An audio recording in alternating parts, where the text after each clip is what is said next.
Berdosa menyelami selamat tahun baru ya, bahkan diberkati. Nah, hari ini saya akan menyampaikan apa yang menjadi tema tahunan buat kita, yaitu The Year of the Kingdom's Influence. Nah, dalam satu tahun dibagi menjadi 12 bulan dan tiap-tiap bulan kita ada temanya masing-masing. Dan tema untuk bulan ini adalah Chosen Generation. Chosen generation, umat pilihan Allah. Dan sekali lagi saya menyampaikan ini menjadi arahan buat kita dan seluruh roh di dunia. Tadi anak saya sudah katakan kita diwajibkan untuk menyampaikan apa yang Tuhan sudah sampaikan kepada Bapak Gembala senior kita Pak Arifin untuk dibagikan. Tetapi sekali lagi kita cuma diberikan ayat dan garis besarnya saja, tetapi breakdownnya diserahkan kepada gereja masing-masing. Judulnya sama, tetapi mungkin pemecahannya bisa berbeda. Nah, hari ini fasten your seat belt, kencangkan ikat pinggang saudara. Yang gemuk nggak apa-apa, rada sakit karena nggak puasa. Tapi yang sudah puasa, puji Tuhan. Nah, hari ini mari kita masuk dalam Matius 13 ayat 33. Dan ia menceritakan perumpamaan ini juga kepada mereka. Hal kerajaan surga itu seumpama ragi yang diambil seorang perempuan dan diadukkan ke dalam tepung terigu 3 sukat sampai khamir seluruhnya. Ini yang dimaksud oleh Bapak Gembala senior kita dan oleh saya juga semuanya, bahwa ini adalah kingdom influence. Seperti ragi dimasukkan ke dalam adonan dan membuat adonan itu menjadi hamir. Kalau itu roti bisa mekar, bisa bengkak dan enak dimakan. Itulah influence. Dan influence inilah yang akan menjadi gaya hidup anak-anak Tuhan. Bukan cuma tahun 2024, tetapi sebetulnya sejak kita lahir jadi anak Tuhan, kingdom influence inilah yang akan menjadi lifestyle kita. Tuhan memerintahkan kita untuk menularkan gaya hidup kita setelah kita ditebus dari kegelapan, lahir dalam kerajaan Allah, dan setelah itu gaya hidup kerajaan Allah inilah yang akan ditransferkan ke orang-orang di sekitar kita sehingga bisa terjadi influence. Tetapi sayangnya saya melihat kebanyakan banyak anak Tuhan yang sudah lahir baru, ditebus dari cara hidup yang lama, bertobat ke gereja, baca Alkitab dan berdoa, tetapi gaya hidup mereka belum berubah. This is the biggest mistake. Inilah kesalahan besar yang banyak terjadi. Bahkan kita melihat walaupun sudah pelayanan, walaupun sudah ada di dalam gereja menjadi aktivis, tetapi cara berpikir, gaya hidup, gaya spend money-nya masih tetap dengan cara duniawi. Kebentur sedikit, tersinggung. Ada hal sedikit, marah. Dan banyak hal-hal yang nggak beda dengan orang-orang sana. Sehingga banyak sekali orang gereja, pelayan Tuhan menjadi batu sandungan di dalam gereja. Sehingga orang luar tidak melihat perbedaannya gaya hidupnya. Nah, inilah yang dikatakan oleh kita. Bahkan lebih worse lagi. Seringkali kita gereja menerima gaya hidup luar untuk kita masukkan. Contoh, kalau kita mau menjangkau anak-anak muda yang di luar sana, maka kita pun harus pakai baju gondrong. Ya, baju gondrong, rambut gondrong, bukan baju gondrong ya. Terus pakai jeans yang sobek-sobek, digunting di mana-mana, kayak gitu loh ya. Itu malah harganya lebih mahal, supaya kita mengidentifikasikan diri dengan mereka. Dan mereka nggak tanggung-tanggung, kadang-kadang berani mengutip apa yang Paulus katakan. Paulus berkata, kalau aku ada di dalam orang Yahudi, aku menjadi seperti orang Yahudi. Kalau aku ada di tengah-tengah Yunani, aku akan menjadi orang Yunani. Nah, mereka mengadop ayat itu dengan pengertian yang keliru. Paulus berkata bahwa menjadi orang Yahudi bukan mengambil culture total menjadi budaya Yahudi. Sehingga banyak gereja juga yang betul-betul menjadi Jewish atau Sionis. Mereka nggak mau lagi memanggil Allah, manggil Tuhan, mereka panggilnya Yahweh lah dan lain sebagainya. Jadi betul-betul mereka mengidentifikasikan dirinya menjadi Jewish secara culture. Kita perlu belajar culture mereka supaya kita bisa mengerti lebih dalam pengertian Alkitab. Tetapi kita tidak dipanggil untuk menjadi Jewish. Kok nggak ada amin? Kita dipanggil untuk menjadi umat pilihan Allah. Gaya hidup kingdom inilah yang perlu untuk kita tularkan. Nah, bagaimana kita akan menularkan kalau kita sendiri nggak tahu? Om, Pak, gimana sih gaya hidup kerajaan itu? Oh, jadi kita punya raja, ya kita hidupnya gaya kerajaan. Nah, makanya banyak juga para pelayan Tuhan di kingdom culture, mereka mengambil satu mandat bahwa kingdom itu punya otoritas. Sehingga mereka mengabuse otoritas. Aku ini kingdom. Aku ini berkuasa, jadi di gereja aku ini rajanya, kamu harus tunduk sama aku. Abusive authority. Bukan itu yang dimaksudkan. Makanya bukan malam hari, pagi ini kita mau belajar bagaimana menjadi chosen generation. Nah, saya membagi dua khotbah ini secara garis besar karena panjang. Dan saya tidak akan selesaikan hari ini. Hari ini adalah hanya satu poin yang akan saya bahas. Yaitu spiritual identity. Saya punya 4 poin spiritual identity. Purpose of the church, method of the church, and the strength of the church. Ada 4 poin. Tapi hari ini saya akan bahas cuma satu. Sesuai dengan tema kita yang diberikan bulan Januari adalah Chosen Generation. 1 Petrus 2 ayat 9 sampai 10 berkata, tetapi kamulah bangsa yang terpilih, imamat yang rajani, bangsa yang kudus, umat kepunyaan Allah sendiri, supaya kamu memberitakan perbuatan-perbuatan yang besar dari Dia yang telah memanggil kamu keluar dari kegelapan kepada terangnya yang ajaib.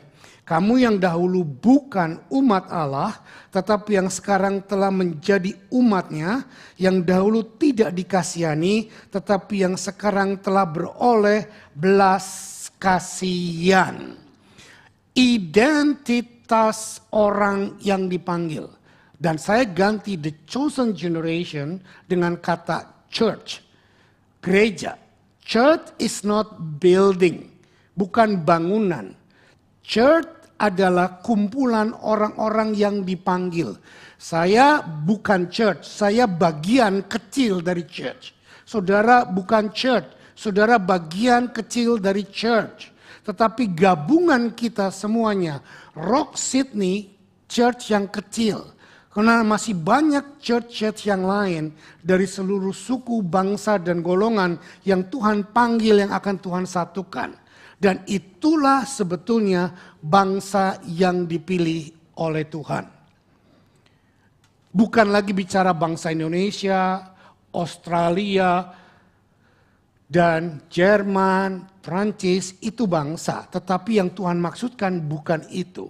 Dan saya juga agak menyesalkan di Indonesia ada banyak gereja-gereja yang berbau ethnicity, suku sentris. Gereja Maluku, HKBP, Gereja Jawi Wetan dan lain sebagainya. Ini secara biblical tidak tepat. Kenapa? Karena Tuhan tidak memanggil satu suku untuk eksklusif menjadi gereja. Tuhan maunya kita berbaur. Seluruh bangsa adalah umat pilihan Allah. Mungkin mereka belajar dari perjanjian lama di mana Tuhan memilih satu bangsa khusus. Yaitu bangsa Israel yang Tuhan pilih dan Tuhan panggil. Tetapi itu adalah pilot project. Nah, kita akan belajar di dalam perjanjian lama tentang bagaimana Yesus memanggil bangsa Yahudi atau menjadi suku bangsa Israel. Tetapi nanti selanjutnya minggu depan kita akan belajar bagaimana Tuhan mengelaborate panggilan ini menjadi seluruh dunia, menjadi umat pilihan Allah. Nah, 1 Petrus 2 ayat 9 ditulis oleh Rasul Petrus tentunya.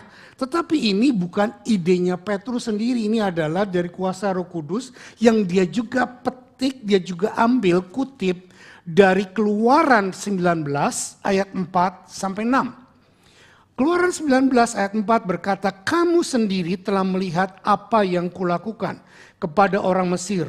Dan bagaimana aku telah mendukung kamu di atas sayap Raja Wali dan membawa kamu kepadaku. Jadi sekarang jika kamu sungguh-sungguh mendengarkan firmanku dan berpegang pada perjanjianku, maka kamu akan menjadi harta kesayanganku sendiri dari antara segala bangsa. Sebab akulah yang empunya seluruh bumi. Kamu akan menjadi bagiku kerajaan imam dan bangsa yang kudus. Inilah semuanya firman yang harus kau katakan kepada orang Mesir.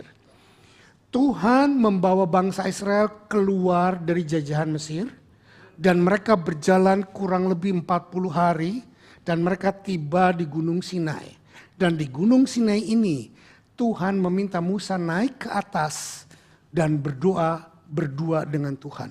Dan Tuhan memberikan firman ini untuk mempersiapkan Musa dan bangsa yang dia bawa keluar untuk menjadi satu bangsa yang punya tatanan hukum yang benar. Kebanyakan dari 10 firman Tuhan atau the great commandment, 10 perintah Allah itu adalah 10-nya hubungan dengan Tuhan dan manusia sesama, tetapi banyak yang lain dielaborate adalah tentang bagaimana tata hukum sebuah bangsa. Dan inilah sebetulnya yang banyak diadopt oleh dunia.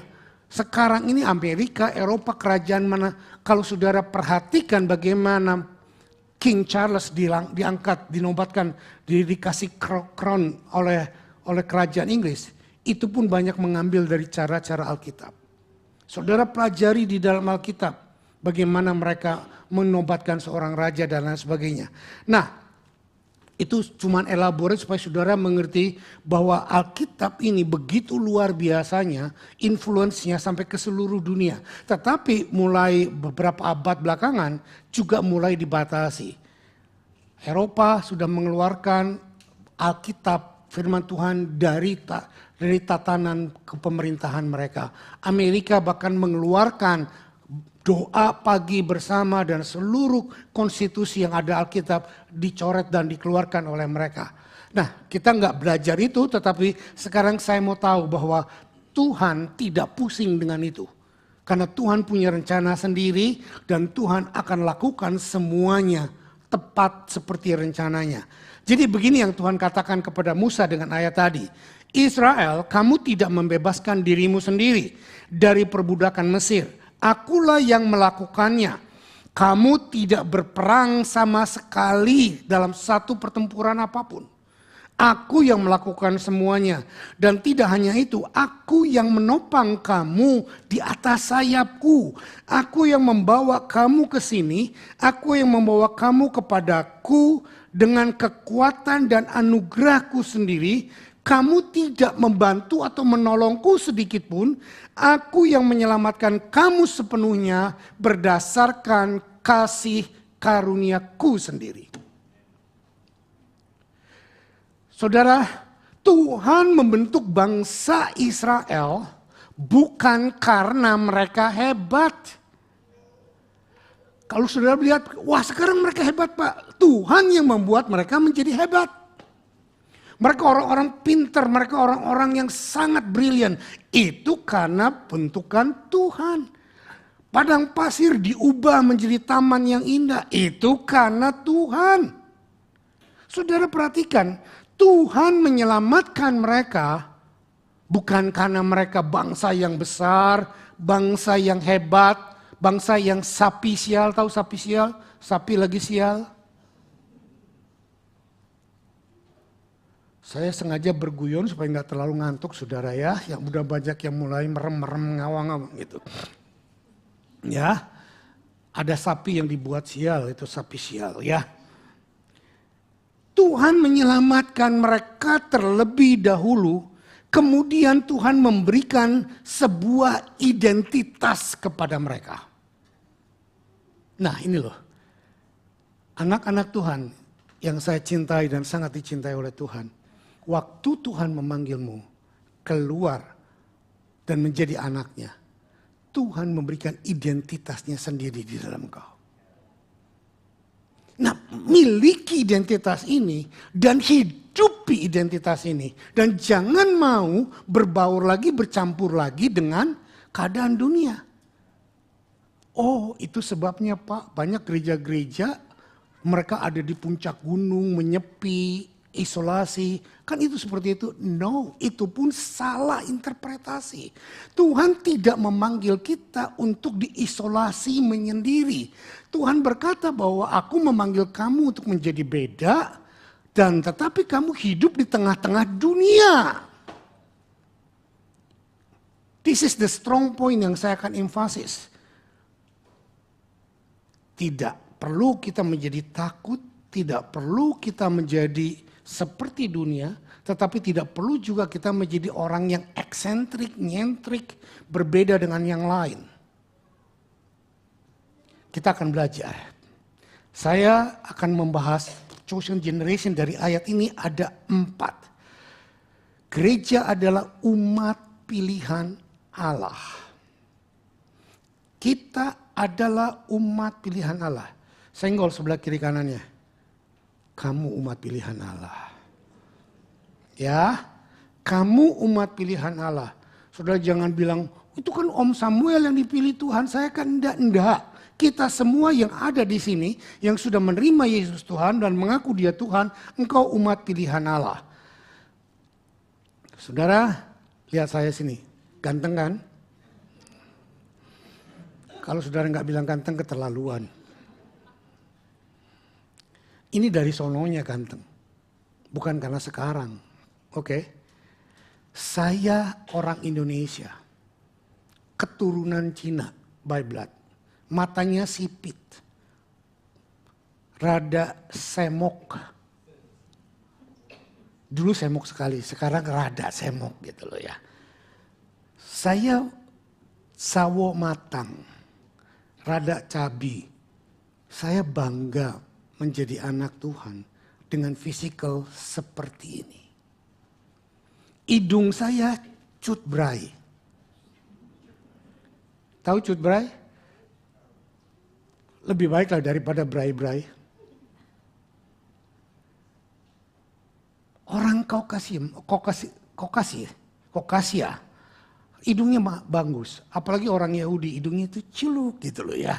Nah kita tidak bisa memilih kita dari suku mana. Tapi regardless saudara suku apa. Saya bersyukur di gereja kita ada orang Batak, ada Bang Ijul, ada Bang Riko. Dia Citak, Cina Batak. Coba dia berdiri lihat saudara, dia nggak Batak sama sekali gitu loh. Ya mukanya tuh muka Cina banget gitu loh ya, tapi dia Batak, gitu loh. Saya bukan 100% Cina, saya campuran antara Sunda dan Cina. Nenek saya mungkin orang Sunda, engkong saya orang Cina. Nah saudara, jadi itulah kombinasinya. Tetapi saya dipilih bukan karena saya orang Cina, bukan orang Sunda, bukan karena apa. Saya dipilih karena memang Tuhan yang mau membuat saya untuk mendeklarasikan kemuliaan dan kuasanya dalam hidup saya. Ini tidak terjadi khusus hanya untuk saya, tapi untuk saudara juga. Saudara dipilih Tuhan ada di sini bukan karena engkau anak papamu. Saya sangat percaya Yosi jadi hamba Tuhan bukan karena dia anak saya. Shirley anak saya nggak jadi pendeta. Tapi memang Tuhan memilih dia untuk menjadi hamba Tuhan yang lebih baik dari saya. Kok diam semuanya? Ya. Kalau dia nggak lebih baik dari saya orang tua yang gagal. Kalau dia lebih baik dari saya orang tua yang berhasil. Nah saudara, kenapa Tuhan memilih bangsa Israel? Kita tahu historisnya. Pertama Tuhan menciptakan Adam dan Hawa, betul? Jatuh. Lalu Tuhan buat rencana yang baru. Tuhan sudah tahu Adam jatuh. Dan Tuhan sudah mempersiapkan sebuah rencana yang lain. Tuhan akan memilih satu orang dari suku bangsa Yahudi. Dan akan dipilih menjadi bangsa yang besar. Siapa dia? Abraham. Nah mari kita lihat, inilah silsilah kenapa Israel dipilih oleh Tuhan. Ulangan 7 ayat 6 sampai 10. Saudara catat ayatnya, nanti baca di rumah, tapi saya mau baca di sini supaya saudara bisa mengikuti alur khotbah saya. Sebab engkaulah umat yang kudus bagi Tuhan Allahmu, engkaulah yang dipilih oleh Tuhan Allahmu dari segala bangsa di atas muka bumi untuk menjadi umat kesayangannya. Bukan karena lebih banyak jumlahmu dari bangsa-bangsa manapun juga. Maka hati Tuhan terpikat olehmu dan memilih kamu.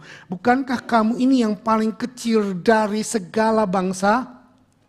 Tetapi karena Tuhan mengasihi kamu dan memegang sumpahnya yang telah diiklarkannya kepada nenek moyangmu, maka Tuhan telah membawa kamu keluar dengan tangan yang kuat dan menembus engkau dari rumah perbudakan, dari tangan Fir'aun Raja Mesir. Sebab itu haruslah kau ketahui bahwa Tuhan Allahmu, dialah Allah yang setia, yang memegang perjanjiannya dan kasih setianya terhadap orang-orang yang kasih kepadanya dan berpegang perintahnya sampai kepada beribu-ribu keturunan. Tetapi terhadap diri setiap orang dari mereka yang membenci dia, ia melakukan pembalasan dan pembinasaan orang itu. Ia tidak bertanggung terhadap orang yang membenci dia, ia langsung mengadakan pembalasan terhadap orang itu. Saudara, ada bangsa yang dipilih, atau istilah bahasa Indonesianya lebih enak, terpilih,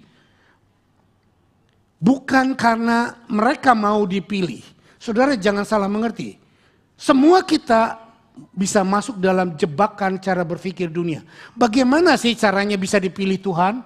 Ada yang bilang, kamu harus rajin baca Alkitab, kamu harus rajin puasa, kamu harus rajin bayar perpuluhan, kamu harus rajin begini begitu, dan kamu tidak boleh ada dosa. Sampai ayam tumbuh gigi, saudara nggak akan bisa tanpa dosa.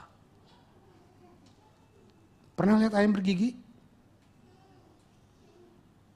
Kalau belum, sampai kapanpun nggak akan pernah ada. Dengan kata lain, kalau kita mau berusaha untuk kita menjadikan diri kita bisa dipanggil oleh Tuhan dengan kriteria begini, kriteria begini, kriteria begini, saudara tidak akan pernah kena.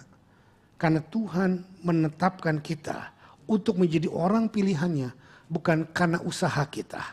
Tuhan memilih orang-orang yang menjadi miliknya berdasarkan kasihnya dan berdasarkan kedaulatannya semata-mata dan bukan karena kebaikan kita. Yuk, saya rasa ini bagus kutipannya.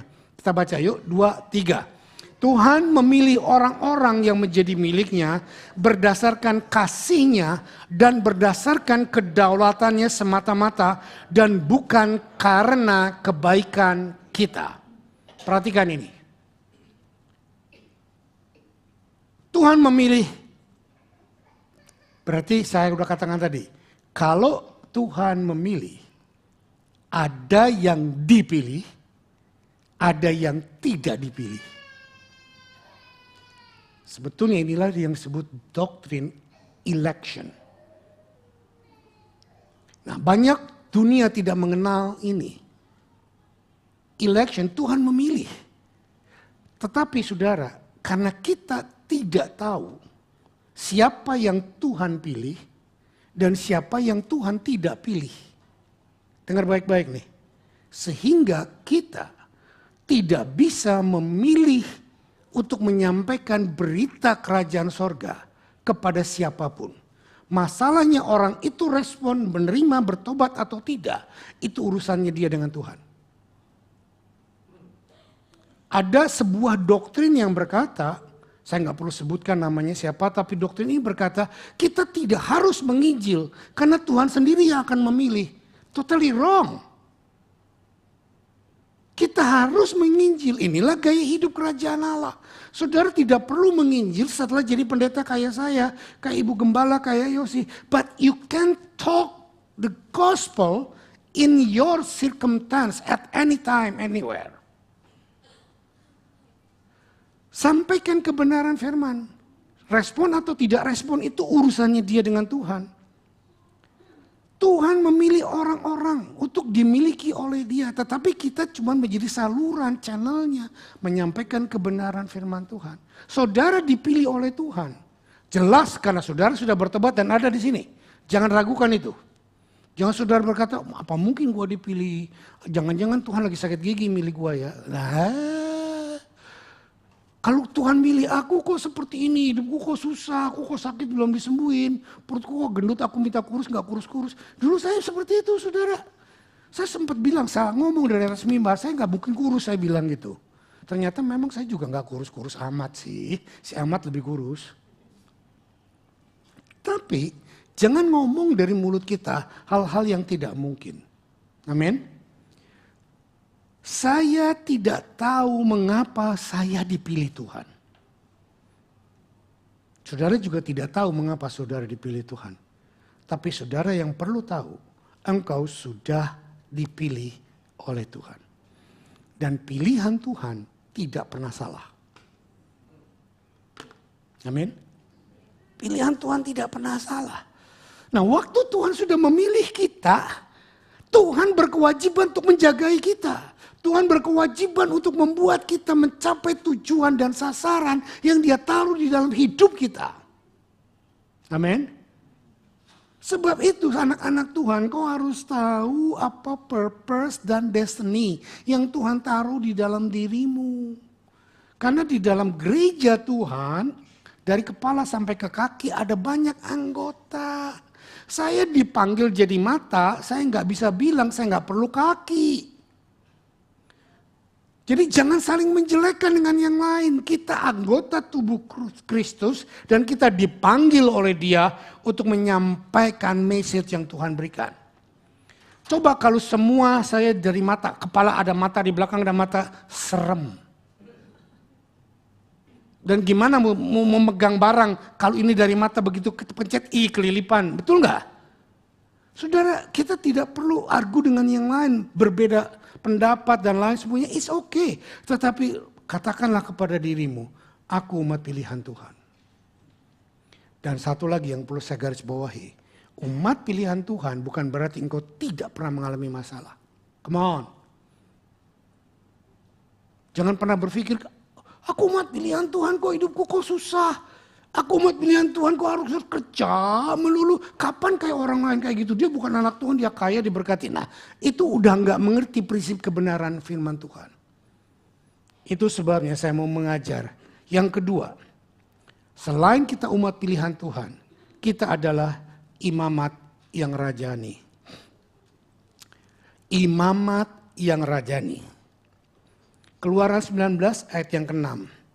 Kamu akan menjadi bagiku kerajaan imam dan bangsa yang kudus. Inilah semuanya firman yang harus kau sampaikan kepada orang Israel. Saudara, imam-imam yang punya raja, itulah imamat yang rajani. Nah, saudara kan berkata, loh saya kan gak dipanggil jadi imam. Nah, lagi-lagi engkau salah mengerti. Tuh Pak Samuel kan imam, Yosi imam, Ibu Lydia imam. Tetapi saya kan bukan imam, saya jemaat. Saudara, tidak ada jemaat di dalam gereja Tuhan. Kita semua imam. Amin. Nah, kita akan pelajari. Dari mana asal usulnya kata imam ini? Keluaran 32 ayat 25 sampai 26. Ketika Musa melihat bahwa bangsa itu seperti kuda terlepas dari kandang, sebab Harun telah melepaskannya sampai menjadi buah cemooh bagi lawan mereka, maka berdirilah Musa di pintu gerbang perkemahan itu serta berkata, siapa yang memihak kepada Tuhan, datanglah kepadaku. Lalu berkumpullah kepadanya seluruh Bani Lewi. Bani Lewi atau suku Lewi.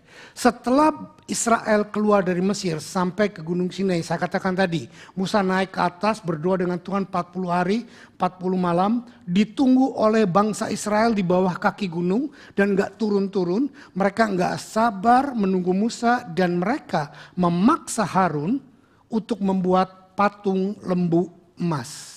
Dan mereka menyerahkan emas mereka, perak mereka, perhiasan mereka dilebur.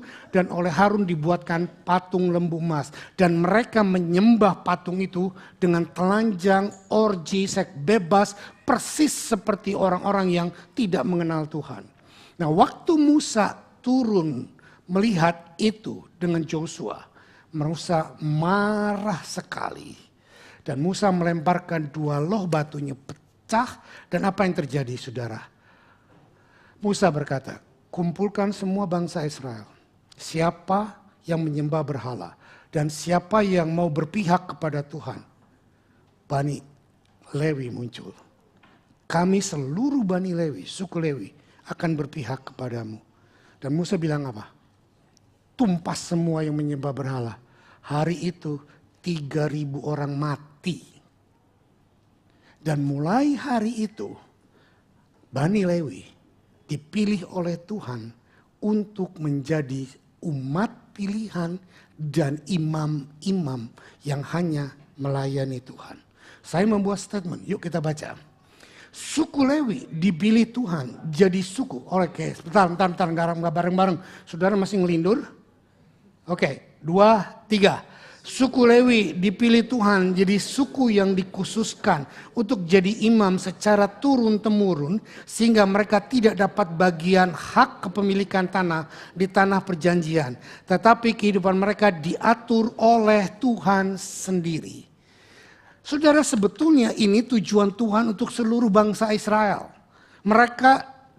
Tuhan mau mereka semuanya tidak punya raja. Rajanya adalah Tuhan. Dan mereka semua hanya melayani Tuhan. Dan Tuhan akan supply semua kebutuhannya. Tetapi karena mereka berkhianat, mereka memberontak, menyembah patung lembu emas, Tuhan murka, Tuhan Tuhan tumpas mereka. Dan hanya satu suku, suku Lewi, yang memisahkan diri.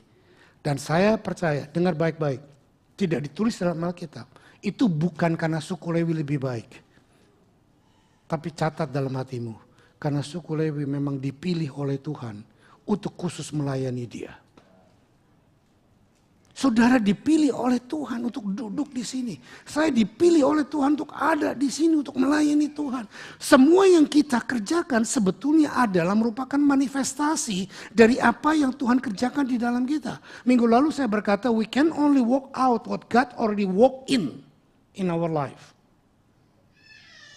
Saudara, kalau kita lihat ini sepertinya Bani Lewi lebih hebat dari suku yang lain. Lebih rohani. No, nggak ada dari kita yang lebih rohani dari yang lain. Kalau kita bisa karena Tuhan yang menggerakkan kita.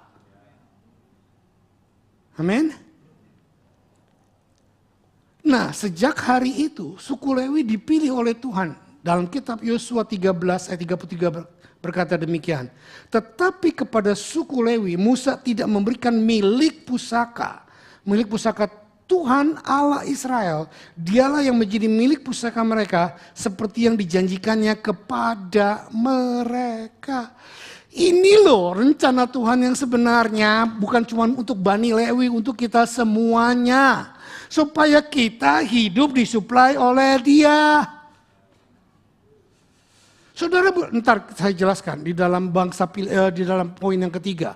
Saya mau menunjukkan kepada kita bahwa suku Lewi ini adalah prototipe imam-imam yang berkerajaan.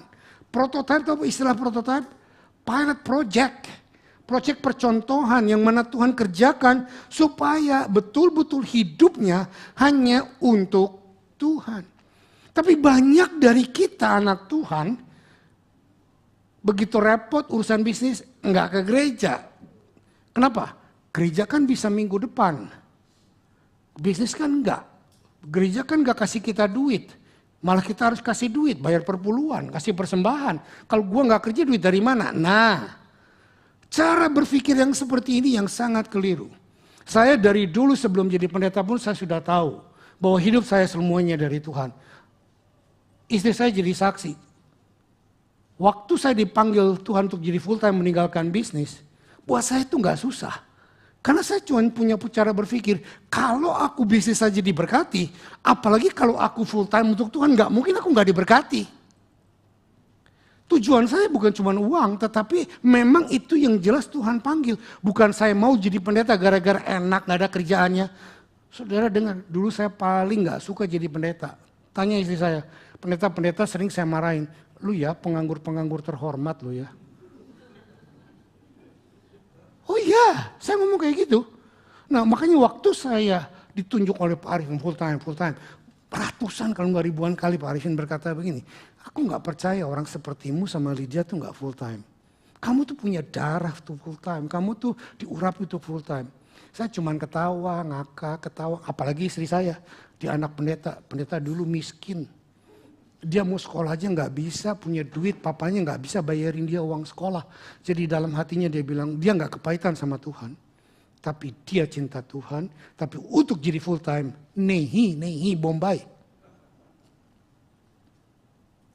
Dan saya dipanggil jadi hamba Tuhan. Nah loh, waktu kita teken surat nikah, nggak ada perjanjian saya jadi hamba Tuhan. Sudah, cut long story short. Kalau Tuhan menetapkan jadi hamba Tuhan. Hal pertama yang saya lakukan waktu saya dipanggil jadi hamba Tuhan. Dan hari pertama saya declare saya hamba Tuhan full time. Saya datang ke kantor sekretariat gereja. Saya datangi itu meja para full time. Saya salami satu-satu. Sorry ya, dulu aku menghina kamu. Sekarang kita satu grup.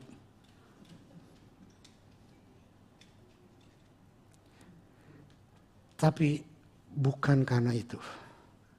Dan Tuhan menjadi saksi langit dan bumi sampai sekarang. Pak Jo, Pak Philip dan saudara-saudara yang lama di sini tahu bahwa kami di gereja ini dari dulu sampai sekarang dan sampai saya mati, kami tidak pernah minta sumbangan. Kenapa? Karena kami dipanggil oleh Tuhan. Saya punya satu prinsip, if God's will, it will become God's bill. Pertanyaannya apakah disuruh Tuhan untuk bangun gereja? Kalau memang disuruh Tuhan bangun gereja, jangan jemaat yang jadi beban. Apalagi jemaat orang lain.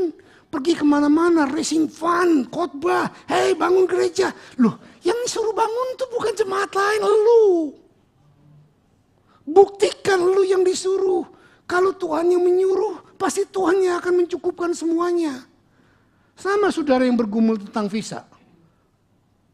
Bukan visanya yang harus saudara cari. Apakah betul-betul Tuhan menyuruh engkau kemari? Kalau Tuhan menyuruh engkau kemari, Tuhan akan menyiapkan.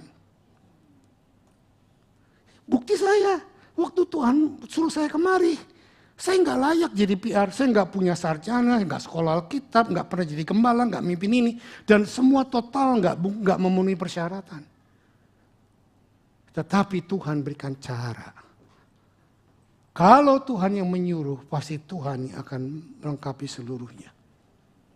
Sama, kita punya visi untuk punya gedung di City. Saya pernah minta sumbangan kepada saudara, ayo. Enggak. Sampai hari ini, sampai kapanpun sudah 26 tahun. Kalau nggak 27 tahun. Kita bergumul untuk punya gedung di City. Dan saya nggak pernah putus asa untuk itu. Karena saya tahu, bukan saudara yang harus berusaha untuk memberikan berkat buat saya membeli gedung. Kalau saya disuruh oleh Tuhan, Yesaya 66 ayat yang ke-6 berkata bahwa dari kota akan timbul kegemparan, datangnya dari bait Allah pada waktu Tuhan membalaskan kepada para musuhnya. Let's God be a God. Oke? Jadi sejak hari itu, bangsa Lewi dipilih oleh Tuhan. Apa itu menjadi imamat yang rajani? Ini yuk kita baca 2, 3. Imamat yang rajani adalah ahli waris Tuhan yang menghabiskan hidup mereka di dalam hadirat Allah. Amin.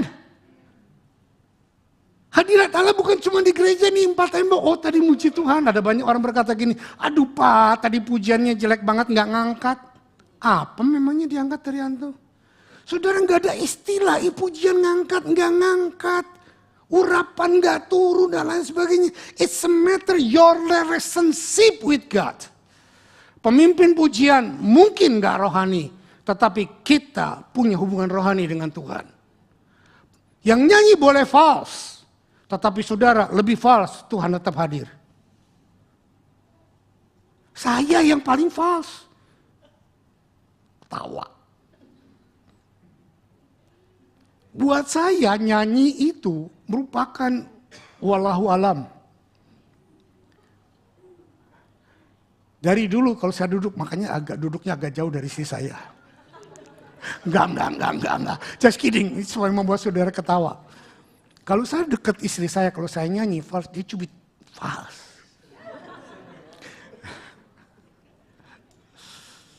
Saya udah pasang pakai celana tebel. Enggak. Membuat saudara tidak terlalu ngantuk, itu just kidding. Tapi betul, saya katakan bahwa saya enggak bisa nyanyi. Pak Arifin pernah bilang, kamu dulu pernah tak suruh mimpin pujian, bukan suara kamu yang tak tunggu. Semangat kamu, spirit kamu.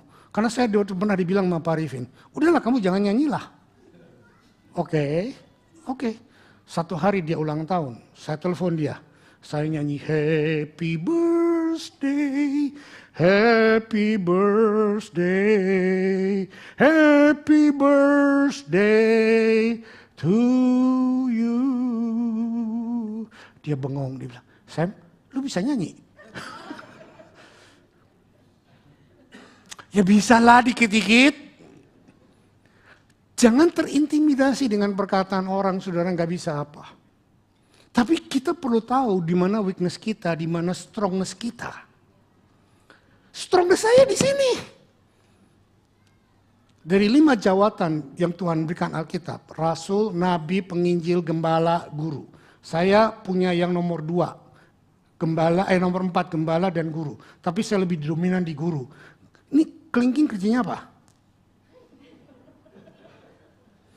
Jadi saudara jangan heran. Kalau saya khotbah rada lama dan ngorek-ngorek kesalahan saudara. Inilah tugasnya kelingking. Pak Frankie tugasnya tukang nunjuk. Lu salah, nggak boleh begini, harus begini. Nah, penginjil duluan di mana-mana, mati juga duluan. Manis, jadi manis. Saya selain ngorek-ngorek juga kata orang, Pak Samuel itu ramah, baik. Nah, itu gembala. Bukan dibuat-buat. Tapi itulah adanya. Jadi melayani Tuhan adalah bukan di 4 tembok, bukan cuma di gereja. Tetapi di dalam seluruh aspek kehidupan kita. Nah apa itu penyembahan? Penyembahan adalah ini. Saya definisikan dengan begitu sederhana. Penyembahan ini kita baca. Yuk 2-3. Penyembahan bukan berbicara tentang nyanyian yang Anda nyanyikan. Tetapi penyembahan adalah Anda menjalani seluruh kehidupan Anda di dalam hadirat Tuhan. Bagi yang lawyer, bagi yang student, bagi yang supir. Tuh kan keselio lidah, supir taksi. Bagi yang apa saja. Saudara seringkali kalau ditanya, apa sih jabatanmu? Saudara sebutkan jabatanmu. Tapi saudara nggak pernah sebutkan bahwa aku adalah imam-imamnya Tuhan. Bahkan yang imamnya Tuhan pun kadang-kadang malu mengakui dirinya bahwa dia adalah hamba Tuhan. Why? Saya enggak. Saya ingat, sebentar lagi selesai kok, 11 menit cukup. Kami pergi ke Shanghai. Jalan-jalan, dibayarin orang. Dengan private tour. Kasih special guide 1 mobil. Satu hari the guide itu datang ke hotel, cuaca buruk. Pak, kita hari ini gak bisa kemana-mana. Ini pasti bakal hujan, percuma lah kita keluar juga hujan. Saya ketawa, saya pelak, tepuk pundaknya dia. Pak, dia orang China, tapi bisa bahasa Indonesia, makanya jadi guide bahasa Indonesia. Saya bilang sama dia, Pak, kami ini hamba Tuhan, kami ini pendeta. Kami berdoa supaya Tuhan buat cuaca menjadi terang dan kita jalan-jalan. Dia bilang, mana bisa, ramalan cuaca sudah bilang hujan kok, nggak mungkin. Oke, sekarang gini, kita bertaruh yuk. Saya berdoa, Bapak kalau tidak hujan, kita keluar jalan-jalan, Bapak mau berkata percaya Tuhan. Oh saya nggak percaya Tuhan, saya komunis, dia bilang gitu. Oke, tapi mari kita lihat. Kalau kita bertanding sekarang, Bapak kan bilang tidak pergi karena hujan. Saya bilang enggak, kita pergi nggak bakal hujan. Kalau kita keluar nanti terus nggak hujan, Bapak harus berani mengakui adanya Tuhan. Oke, dia bilang, yuk kita doa. Dia nggak percaya urusannya dia. Tapi begitu kita keluar jalan-jalan, langit terang sepanjang hari itu tidak hujan. Sorenya dia bilang apa? Ya saya percaya sekarang Tuhan ada. Berikan tepuk tangan buat Tuhan. Itulah kingdom influence yang kita miliki. Ada satu lagi di Beijing. Anak muda, wanita. Dia juga lihat gaya hidup kita aneh. Yosi datang ke tempat rumah sakit ya. Tempat massage kaki. Di massage, yang massage dia anak kecil. Harus punya usia sekolah. Dia di massage, tapi waktu dia komunikasi dengan bahasa Inggris yang sangat terbatas. Dan anak ini berkata, saya nggak punya uang untuk sekolah. Itu sebabnya saya massage. Tanpa bilang-bilang setelah massage, Yosi lari ke toilet dan keluarkan isi dompetnya semuanya. Dan dia kasihkan ke orang ini. Guide-nya melihat. Dan guide juga melihat hubungan kita, interaksi family kita. Dan guide itu berkata, waktu kita sampai ke sebuah rumah sakit. Untuk apa ya waktu itu? Untuk beli obat atau ramuan. Terus dia bilang apa? Saya belum pernah melihat ada keluarga yang seperti ini. Sungguh-sungguh sesuatu yang beda. Terus dia bilang, saya bilang begini, ini bukan karena kita. Tapi karena Tuhan, kita ini baik. Terus dia bilang, saya punya mama sakit. Perlu beli obat seperti ini, tapi saya nggak ada uang. Saya bukan cuma doakan, saya bilang cari obatmu, kita bayarin. That's kingdom influence. Saudara, apa yang terjadi? Dia bertobat, berteluk lutut, mengaku Yesus Tuhan dan jadi anak Tuhan. Dan ke gereja. Hanya gara-gara tindakan-tindakan sederhana seperti itu. That's kingdom influence yang harus kita lakukan. Jangan malu, jangan takut bersaksi karena kemurahan Tuhan, karena kasih karunia Tuhan. Hanya untuk nggak sampai $100 mungkin kita keluar tuh beli ramuan obat itu, satu jiwa dimenangkan, saudara. Oh my goodness. Dan saya kadang-kadang memonitor dia, mungkin sampai hari ini dia masih ke gereja, di persekutuan gereja di Cina.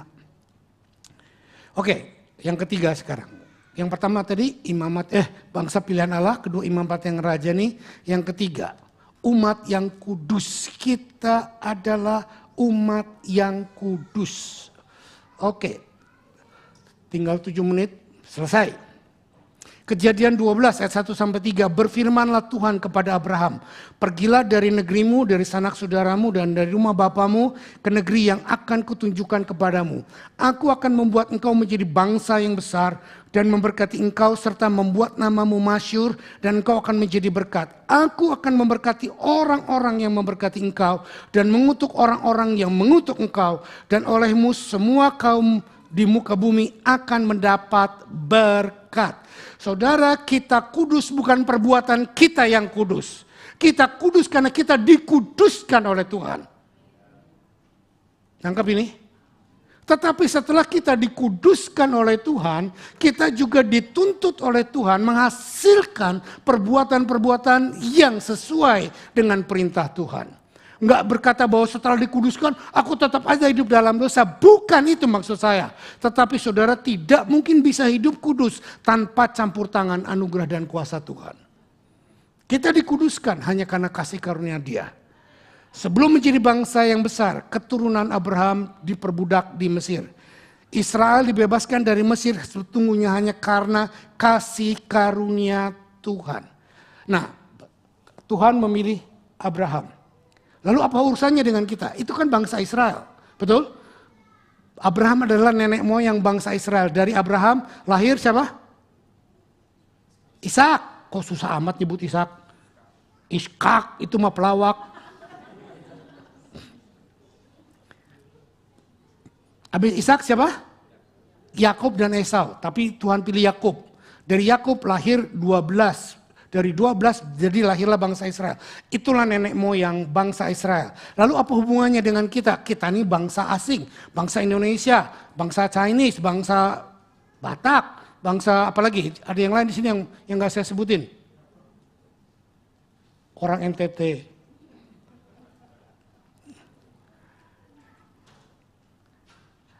Yuk kita lihat. Ini udah lewat aja, udah kita bacakan. Sekarang apa hubungannya dengan kita? Galati 3. Sebab kamu semua adalah anak-anak Allah karena iman di dalam Yesus Kristus. Karena kamu semua yang dibaptis di dalam Kristus telah mengenakan Kristus. Dalam hal ini tidak ada orang Yahudi atau orang Yunani, tidak ada hamba atau orang merdeka, tidak ada laki-laki atau perempuan, karena kamu semua adalah satu di dalam Kristus Yesus. Ayat 29 baca keras-keras, 2, 3. Dan jikalau kamu adalah milik Kristus, maka kamu juga adalah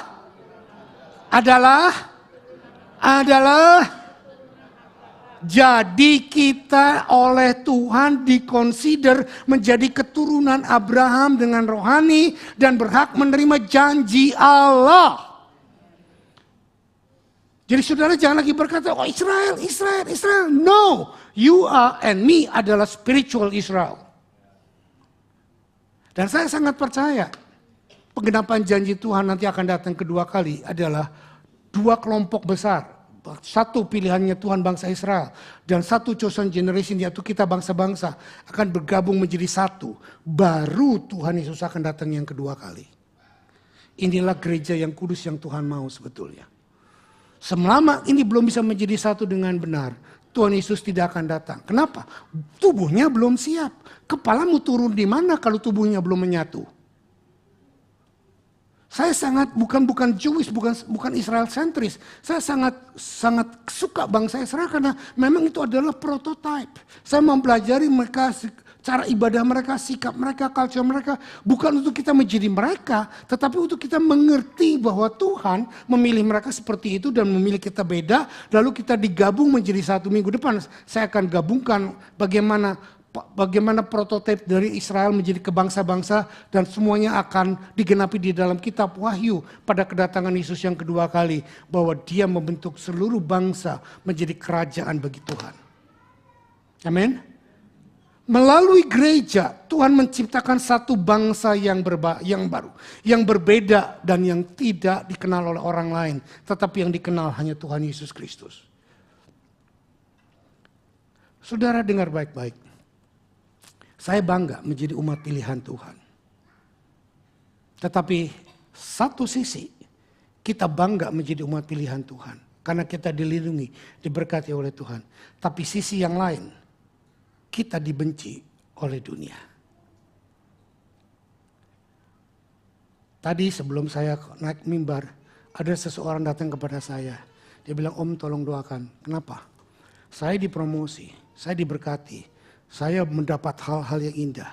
Tetapi teman kerja saya yang lebih senior itu iri sama saya. Dan dia gak suka sama saya. Dan sikapnya menjadi gak enak sama saya. Saya elus pundaknya, saya bilang, itulah berkat. Berkat akan membuat engkau sangat indah. Tetapi berkat juga akan membuat engkau dibenci orang. Orang yang iri sama kita adalah bohong kalau dikatakan oleh hamba Tuhan. Berkat Tuhan akan membuat kamu semuanya nanti diterima oleh sebanyak orang. Tidak ada. Even Yesus sendiri gak diterima oleh semua orang. Apalagi kita. Jadi kita harus siap. Satu sisi kita dipilih, satu sisi kita diberkati, satu sisi kita dibentuk. Tapi satu sisi yang lain kita juga diproses. Tuhan sedang membentuk setiap kita menjadi bangsa yang kudus dan berbeda dari setiap bangsa yang lain yang ada di bumi. Saudara, proses kita adalah diurapi oleh Tuhan, dilindungi oleh Tuhan, diberkati oleh Tuhan, tapi dibenci, digojlok oleh dunia dan lain sebagainya. So what? Jangan sewot. Amin. Kita sewot dibuatnya. Om aku gak buat apa-apa, oh tapi dia begini-begini. Who cares? Hidup kita tidak tergantung dari omongannya dia. Yusuf berkata di dalam Kejadian 50 ayat 20. Saudara-saudaraku, engkau mereka-rekakan yang jahat buat aku. Tetapi Tuhan mengubahnya menjadi satu kebaikan untuk satu bangsa yang besar. Saudara, dunia merancangkan kejahatan. Jangan takut kita difitnah, kita diiri, kita di-scam, kita diapain pun. Tetapi Tuhan akan menjaga kita. Poin terakhir keempat, cepat ya. Kita adalah umat kepunyaan Allah, harta kesayangan Allah. Coba tepuk dadamu. Aku ini kesayangan Tuhan. Aku ini kesayangan Tuhan. Nah, saudara mengerti nggak apa itu kesayangan Tuhan? Nggak tahu ya? Oke, saya kasih tahu sebentar, cepat ya. Keluaran 19 ayat 4-6. Kamu sendiri telah melihat apa yang aku lakukan kepada orang Israel di Mesir. Dan bagaimana aku telah mendukung kamu di atas sayap Raja Wali dan membawa kamu kepadaku. Jadi sekarang jika kamu sungguh-sungguh mendengarkan. Nah saudara, Tuhan memilih dulu baru dikasih ketetapan. Sama dengan Adam. Tuhan memilih Adam dan Tuhan menetapkan Adam. Baru Tuhan berkata, God bless them and God said to them. Berkat datang lebih dulu, perintah datang belakangan. Jangan dibalik. Berkati dulu, nanti baru aku taat. Keliru. Pada waktu engkau terima Tuhan, berkat lebih dulu dan Tuhan baru kasih perintah. Karena dengan berkat dan urapan dan panggilan Tuhan, engkau punya kemampuan untuk melakukan perintah.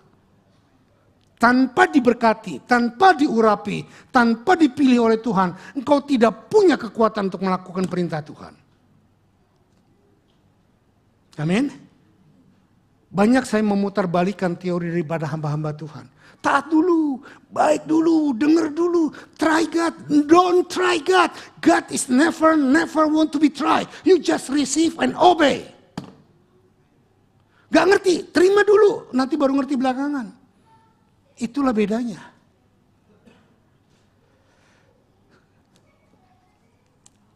Israel menjadi harta kesayangan Tuhan. Bukan karena perbuatan mereka, tapi karena kedaulatan Tuhan yang sudah memutuskan untuk mereka menjadi seperti itu. Amin. Amin. Inilah ketetapan Tuhan yang tidak bisa diganggu gugat. Masuk tahun 2024, keadaan tidak menjadi lebih baik. Ekonomi tidak menjanjikan, politik apalagi, keamanan apalagi. Tetapi yang Tuhan janjikan, kamu umat kesayanganku. Siapa yang bisa ganggu engkau? Nah ini loh saudara, artinya umat kesayangan. Coba ya tolong angkat tangan. Siapa yang punya harta kesayangan? Entah itu cincin, entah itu diamond, entah itu apa aja ada yang punya. Punya, saya juga punya. Ini salah satunya. Ini saya simpan di rumah. Karena ini harta kesayangan saya. Jadi kalau ada apa-apa di rumah, saya ambil ini. Sama satu lagi, sama sabuk juga sama rambang Raja Wali. Jam tangan walaupun Cartier, walaupun Rolex saya nggak sayang. Kenapa? Itu bukan identitas saya. Identitas saya di sini. Saya karena dari dulu dapat bawain seperti eagle. Kalau saudara datang ke rumah saya, saudara akan lihat begitu banyak eagle. Dan ada orang bilang ini eagle gallery. Di tempat tidur saya pun sama. Jadi buat saya harta kesayangan saya adalah something yang berbau eagle. Jadi kalau ada kejadian-kejadian di rumah saya misalnya kebakaran, yang saya cari lebih dulu adalah eagle-eagle saya. Ya bersama istri tentunya. Bukan istri, bukan eagle-nya istrinya dibiarin, nanti diambil guling, enggak.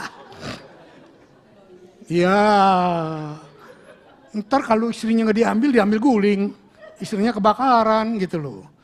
Saudara, ini loh, apa yang saudara anggap lebih dari segalanya, itulah harta kesayangan. Saudara, coba ayat 5, kembali ya saya mau tekankan ini ayat yang kelima. Jadi sekarang jika kamu sungguh-sungguh mendengarkan firmanku dan berpegang kepada perjanjianku, maka kamu akan menjadi harta kesayanganku sendiri di antara segala bangsa, sebab akulah yang empunya seluruh bumi. Saudara, dulu saya nggak ngerti apa nih maksudnya Tuhan bilang. Aku memilih kamu menjadi harta kesayanganku. Karena aku yang mempunyai seluruh bumi. Saudara, masa sih aku lebih berharga dari seluruh bumi? Sudah pikir baik-baik. Orang yang paling kaya di dunia saat ini siapa? Bill Gates bukan? Siapa? Elon Musk, orang gendeng itu.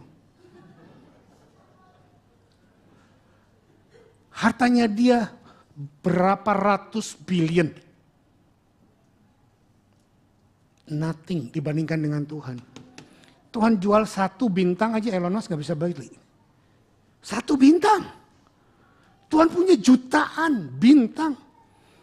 Tanah di bumi, hasil tambang batu bara, tambang emas, itu semuanya yang baru Tembagapura, tambang emas terbesar di dunia, itu punya siapa?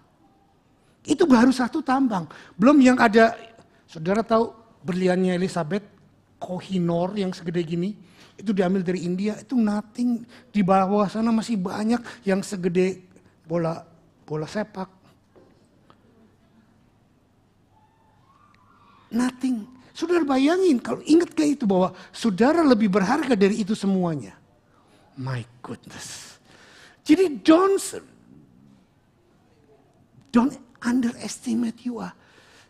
Siapakah aku ini Tuhan? Plok. Kamu umat kesayangan Tuhan. Tapi yang nomor 2 bagus. Jadi biji matamu. Saudara lihat, kalau kita tahu kita umat kesayangannya Tuhan, 1 rambut jatuh pun nggak Tuhan izinkan kalau karena nggak terjadi karena kehendak Tuhan. Amin.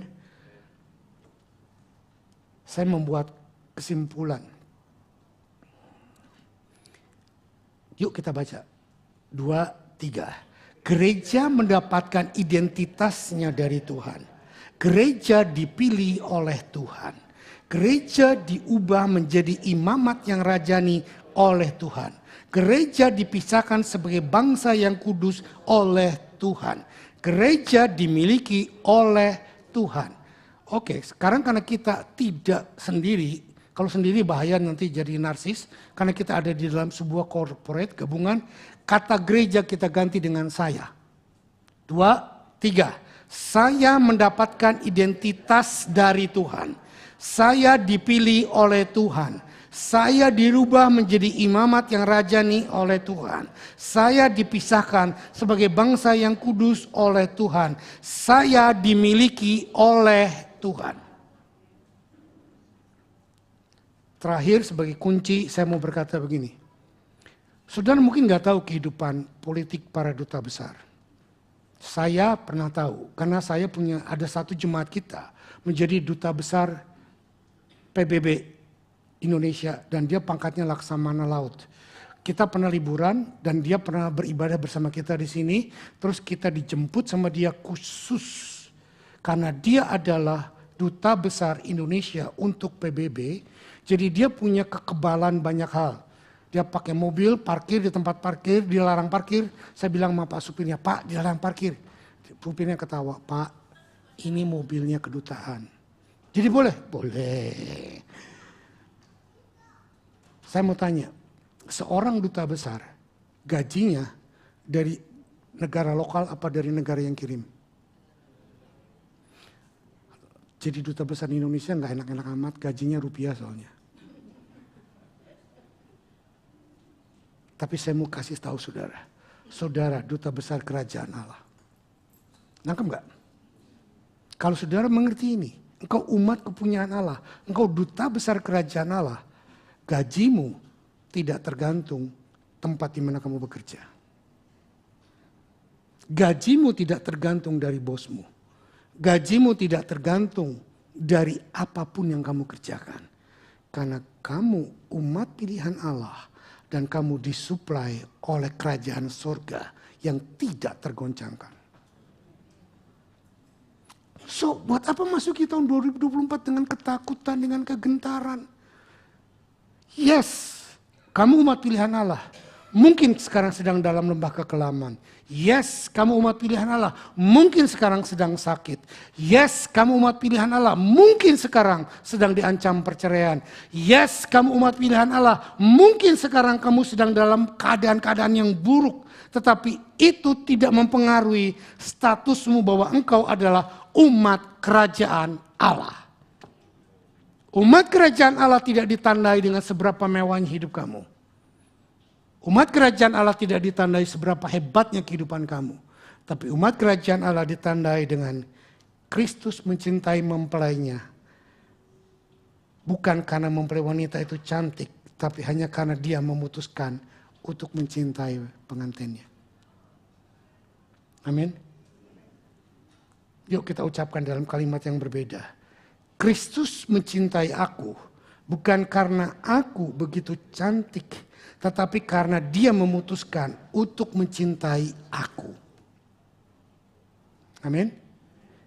Ini loh kata yang paling powerful. Dia memutuskan untuk mencintaiku. Suami istri, inilah cinta yang sebenarnya. Ada banyak orang masuk dalam pernikahan dia bilang gini, waktu pacaran Pak indahnya luar biasa. Tapi begitu masuk pernikahan seperti iklan film Puji. Tidak seindah warna aslinya Pak.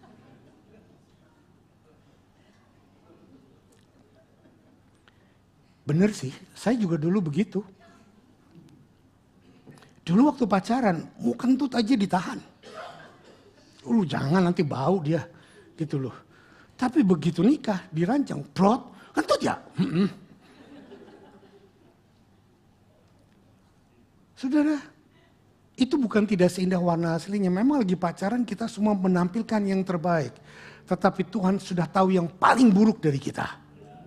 Dia tetap mencintai kita. Amin. Mari kita bangkit berdiri. Tuhan, terima kasih. Hamba sudah lebih waktu. Tetapi hamba percaya Tuhan.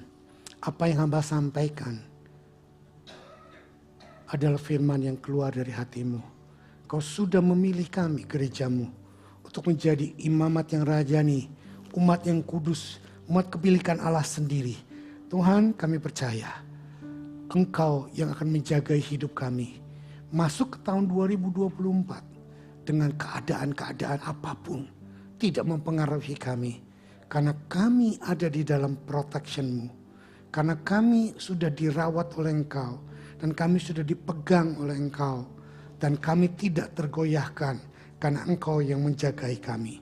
Terima kasih Tuhan. Kami masuki tahun 2024 dengan satu keyakinan bahwa Engkau selalu bersama kami. Karena Engkau sudah memutuskan untuk mencintai kami. Bukan karena kami sedang ada di puncak gunung. Meskipun kami sedang ada di lembah-lembah kekelaman. Engkau tetap mencintai kami.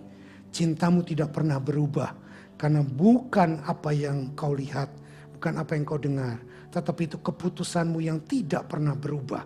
Kedaulatanmu untuk mencintai kami. Dan firmanmu sudah membuktikan.